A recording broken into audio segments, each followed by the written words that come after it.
Hi, geniuses. Let's work on the harmonica today, okay?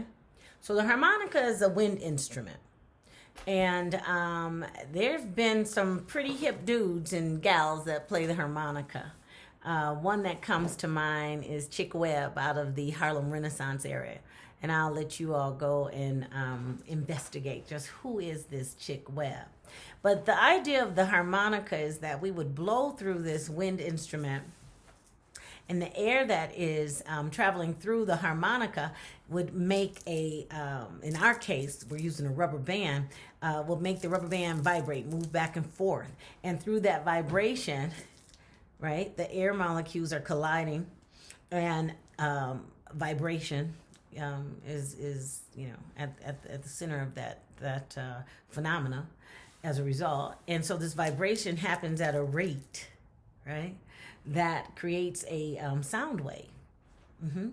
And if the sound wave is at the same frequency, right? So frequency and vibration and sound waves and all of these things come into play when we create this very simple instrument, right? And so we will use a unit of measure if we were to actually measure what these sound waves, how they travel, this frequency with which they travel is the hertz. Okay, 1 vibration per second.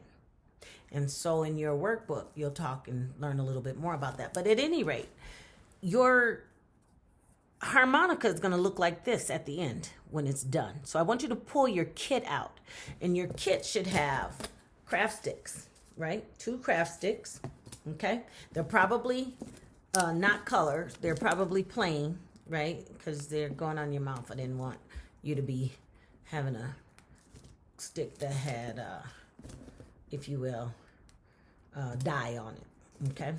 I'm taking this apart. I'm disassembling this, okay? You should have 2 strips of paper. They may be a different width. They may be of identical width. I don't know. You will need to use your ruler to measure the width. That's the distance across, the horizontal. The distance across, the width, how wide it is with your ruler.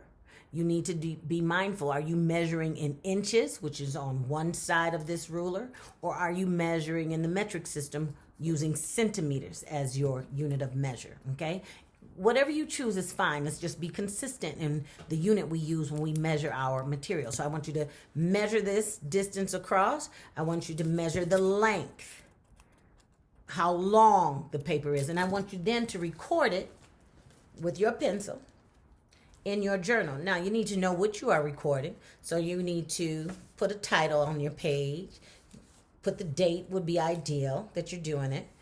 You could even draw your little paper and your different materials. And then I want you to assign the value of their width and their length, whether it's the paper or the craft stick. First thing I want you to do, you should have 1 craft stick that already has the rubber band aligned this way onto it. If you don't, I want you to assemble it, okay?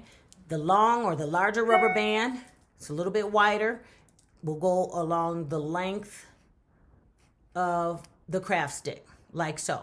Then I want you to take one of your 2 strips, and I want you to put it under, slide it under that rubber band, okay? Like so. And I want you to, holding it with one hand, watch what I'm doing. I'm going to take the other end, slide it under there as well, and pull it through. Then I'm going to do it again. Now, once you do it the first time, it's going to be easy to do. It might seem a little awkward initially, but you'll get it, okay? Just pay attention to what I'm doing. I'm just wrapping it around the craft stick, putting it underneath the rubber band so that the rubber band helps support holding the paper in place. Once I do that on one end, I'm going to do it again on the opposite end. Same exact thing. Taking that paper, wrapping it through, and I'm going to line it up neatly. All your work should be neatly done. Okay, your name is on it. Anytime your name goes on it, 100% of its value is assigned to you. You do excellent work. It ought to be reflected in your work, okay? So, we're going to take the time, do it as neatly as we can, because this is ours. We're going to share our genius with the world. So once you have that, looks like so. I want you to take the second craft stick and lay it on top of the first one. The second craft stick is pretty much bare.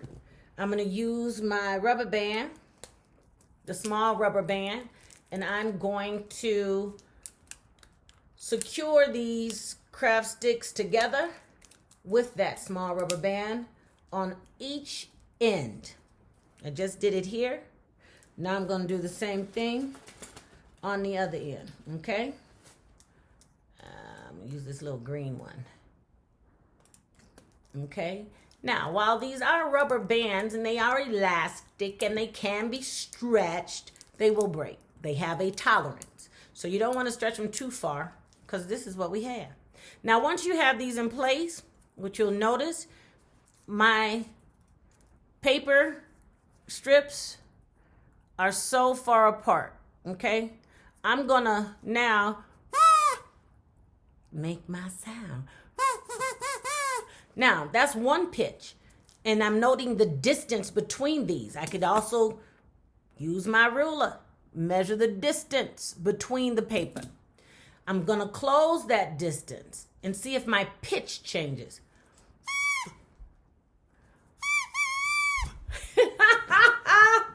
It's awesome. Now, in your workbook, you'll be given a little Morse code key where you'll see dots and dashes that are assigned to specific letters. And during the war, that was a code that was used to translate messages. You can spell your name out and things like that with it. You'll have fun, but you can have a ball. Thanks, geniuses. Till next time.